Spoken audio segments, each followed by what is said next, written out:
दोस्तों, स्वागत है आपका हिंदी साहित्य में। मैं विजयपाल सिंह का हार्दिक स्वागत करता हूं। आज हम रस के बारे में पढ़ेंगे, रस की परिभाषा और उसके भेद के बारे में पढ़ेंगे। देखिए, रस का जो शाब्दिक जो अर्थ होता है वो होता है आनंद प्राप्त करना। यानी काव्य को पढ़ते या सुनते समय जो हमें अनुभूति होती है, उस अनुभूति को मतलब आनंद की अनुभूति होती हैं, तो उसे हम क्या कहेंगे? रस कहेंगे, है ना। तो रस क्या होते हैं? काव्य की आत्मा मानी जाती है। मतलब अगर किसी भी काव्य में रस का प्रयोग किया जाता है तो उसमें आनंद की अनुभूति करवाने के लिए जो है रस का प्रयोग किया जाता है। तो काव्य में जो होते हैं रस बड़े महत्वपूर्ण स्थान रखते हैं अपने, है ना, कि इनके बिना किसी भी कार्य को करना असंभव माना जाता है। तो रस कई प्रकार के होते हैं, है ना। जो सुनने वाला जो होता है ना,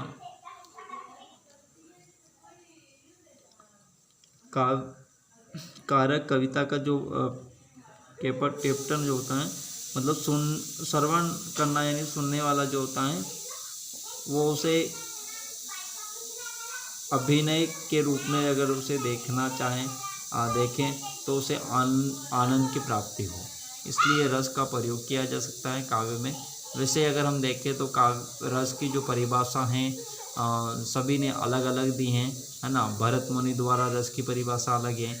इनका कहना है कि रस उत्पत्ति को सबसे पहले परिभाषित करने का जो श्रेय भरत मुनि को कैसे दिया जाता है, जिन्होंने नाट्य शास्त्र में रस के 8 प्रकारों का वर्णन किया है। और रस की व्याख्याता करते हुए भरत मुनि कहते हैं कि सब नाटक उपकरणों द्वारा प्रस्तुत एवं भावमूलक कलात्मक अनुभूति ही रस होती है। रस का जो केंद्र होता है वो रंगमंच होता है और भाव रस नहीं उसका आधार है, किंतु भरत ने स्थायी भाव को ही रस माना है। मतलब जो रंगमंच होता है उसमें जो स्थायी जो भाव होते हैं उनको जो है स्थायी भाव को इन्होंने क्या माना है? रस का नाम दिया है। तो वैसे हम देखें तो अलग अलग विद्वानों ने अलग अलग प्रकार की इसकी परिभाषाएं दी हैं, है ना। तो इतना डिटेल में काफ़ी बड़ा वीडियो हो जाएगा, इसलिए मैं आपको थोड़ा सा रस के बारे में शॉर्टकट जो हमारे कक्षा 12वीं और 11वीं क्लास की जो साहित्य है उसमें व्याकरण के अनुसार जो रस होते हैं, हिंदी व्याकरण के अनुसार, उनके बारे में हम पढ़ेंगे।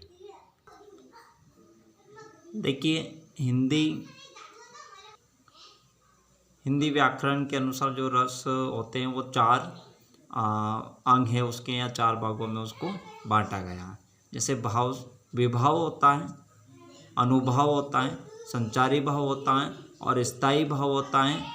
और तो ये जो 4 जो हैं, है ना, विभाव, अनुभाव, संचारी और स्थायी भाव, इन भाव के आधार पर हम इनको जो है रस को हम पढ़ेंगे। यानी हिंदी व्याकरण में ये 4 ही भाग इनके बताए गए हैं, 4 अंग बताए गए। सबसे पहले देखते हैं हम रस का विभाव।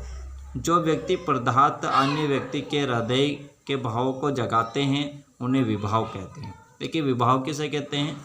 जो किसी भी व्यक्ति के मतलब वो कोई पाठ पढ़ रहा है, काव्य पाठ पढ़ रहा है तो उसके हृदय में जो है भावों को जगा देता है, तो वो क्या कहलाएगा? विभाव कहलाएगा।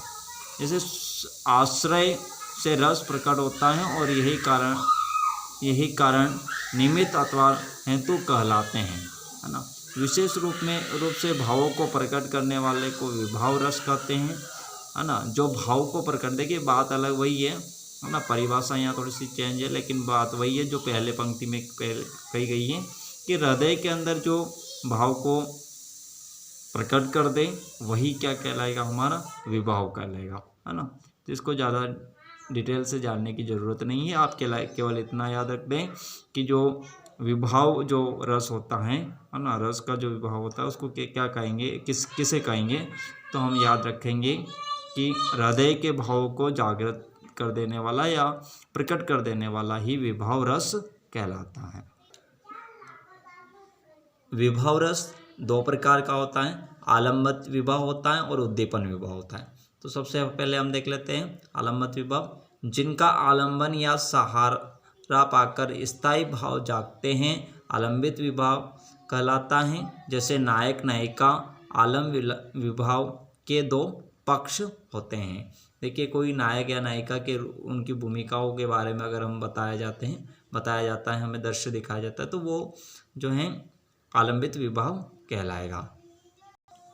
उद्दीपन विभाव, जिन वस्तुओं या परिस्थितियों को देखकर स्थायी भाव उद्दीपन होते हैं उन्हें उद्दीपन विभाव वो कहलाते हैं। मतलब एक में आश्रय लेकर, है ना, नायिका नायिका का आश्रय ले तो उसको जो है आलंबित कहते हैं। लेकिन उद्दीपन में क्या होता है, उद्दीपन में किसी वस्तु या परिस्थितियों को देखकर अगर भाव उद्दीपित होते हैं तो उन्हें उद्दीपन विभाग है। जैसे चांदनी, कोकिल, कुंजत, एकल स्थल, रमणीय उद्यान, नायक का है जो नायिका की शारीरिक चेष्टा आदि, है ना। इस प्रकार के अगर आपको कोई उदाहरण देखने को मिले तो उसके अंदर उद्दीपन विभाव होगा। देखिए, आप नीचे अगला पॉइंट देख रहे हैं, रस का अनुभव, है ना। अनुभव कैसे करें, तो ये क्या होता है कि मानवगत भाव को जो व्यक्त करने के लिए जो शरीर का विकार को अनुभाव कहते हैं। यानी जो शरीर के जो विकार होते हैं उनको हम क्या कहेंगे, अनुभाव कहेंगे। जैसे वाणी और अंगों के अभिनय द्वारा, है ना, वाणी और अंगों के द्वारा जो अभिनय होता है, उस अभिनय द्वारा जो है जिनके अर्थ को क्या कर देता है, प्रकट कर देता है ना। उनके अर्थ को प्रकट किसके द्वारा, वाणी और अंगों के अभिनय द्वारा क्या कर देता है, अर्थ को प्रकट कर देता है। तो वो क्या कहलाएगा, हमारा अनुभव कहलाएगा। तो अनुभव की कोई संख्या नहीं होती, ये अनिश्चित होता है ना। इस निश्चित तौर पर इसकी कोई संख्या नहीं होती है। वैसे यहाँ पर इसको 8 अनुभव सहजता के रूप में बताए गए हैं ना। सहज और सात्विक विकारों के रूप में आते हैं और जो उन्हें सात्विक भाव कहते हैं, अनायास सहज रूप से प्रकट होते हैं। इनकी संख्या यहाँ पर जो है 8 दे रखी है। कौन कौन से हैं, स्तंभ, सवेद, है ना, रोमांच, है ना, सवरभंग, कंप, विवरणता, अशु, है ना, प्रलय, ये जो होते हैं 8 होते हैं। ठीक है। देखिए, रस का जो संचारी भाव होता है, संचारी भाव जो स्थानीय भाव के संचरण करते हैं वे संचारी भाव कहलाते हैं। इससे स्थिति भाव की दर्शित भाव की पुष्टि होती है। एक संचारी किसी स्थायी भाव साथ नहीं करता रहता, इसीलिए ये विचारी भाव भी कहलाते हैं। देखिए, इनमें क्या होता है कि जो भाव होते हैं वो स्थानीय भाव के साथ में संचरण करते हैं। संचरण से मतलब आप समझ रहे हो, संचार उनका होता है। तो ये क्या होते हैं कि किसी स्थानीय भाव के साथ में व्यक्ति उसके साथ में नहीं होने के कारण, है ना, एक संचारी किसी स्थानीय भाव के साथ में नहीं होने के कारण इनको अभिचारी भाव भी कहा जाता है। इनकी संख्याएं 33 मानी जाती हैं। जैसे मैं आपको यहाँ बता देता हूँ, हर्ष, चिंता, गर्व, है ना, जड़ता, है ना, विबोध, है ना, स्मृति, व्याधि, विषाद, शंक, है ना, उत्सुकता, आवेग, लज्जा, आलस्य, निर्देश, अवसाद, मति, दीनता, मोह, ग्लानि, अभिन्नता। इस प्रकार से ये टोटल जो है 33 होते हैं। ठीक है। यहाँ पर स्थायी भाव के बारे में देख लेते हैं। स्थानीय भाव का मतलब है प्रथम भाव, यानी प्रधान जो भाव होता है ना वो स्थानीय भाव होता है। प्रधान भाव, ये देखो दे रखा है यहाँ पर, प्रधान भाव वही हो सकता है जो रस के अवस्था तक पहुँचता है। काव्य का नाटक में एक स्थानीय भाव शुरू से आखिरी तक होता है।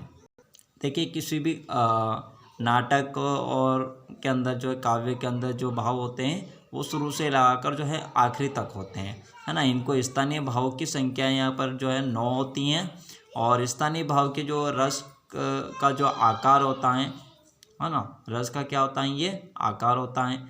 एक रस के मूल में एक स्थानीय भाव होता है और अतः रसों की जो संख्या यहाँ पर 9 है ना। इनको हम देखेंगे आगे, जो इनके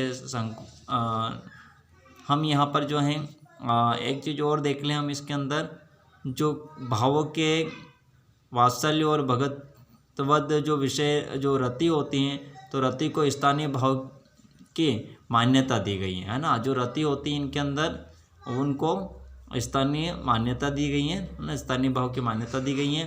तो ऐसी स्थायी भावों की संख्या जो है क्या होगी, 11 होगी। जैसे यहाँ पर जो है स्थानीय भावों की संख्या केवल 9 है, लेकिन रति के अनुसार अगर हम देखें तो ये 11 होते हैं। देखते हैं नीचे कुछ नाम दे रखे हैं। श्रृंगार रस, हास्य रस, रौद्र रस, करुण रस, वीर रस, आदर्श रस, विभक्त रस, भयानक रस, शांत रस, वात्सल्य रस और भक्ति रस। तो ये जो रस होते हैं 11 प्रकार के किसके आधार पर है, रीति के आधार पर, है ना। जो स्थानीय भाव होते हैं उनमें जो है रीति को स्थानीय भाव की मान्यता दी गई है। इसके आधार पर जो है इनको हम 11 प्रकार के रस के रूप में इनको हम पढ़ सकते हैं। इस वीडियो में यहीं तक। अब जो है नेक्स्ट वीडियो में जो है मैं आपको ये जो रस के जो प्रकार हैं, श्रृंगार रस, हास्य रस, इन सभी 11 ही प्रकार के रस के बारे में हम जो हैं आगे की वीडियो में पढ़ेंगे। ठीक है, तब तक के लिए आप इस वीडियो को देखते ही रहिए। अगर आपको ये वीडियो अच्छा लगा हो, पसंद आया हो तो इसको लाइक और शेयर ज़रूर करें। धन्यवाद। चैनल को सब्सक्राइब करना ना भूलें।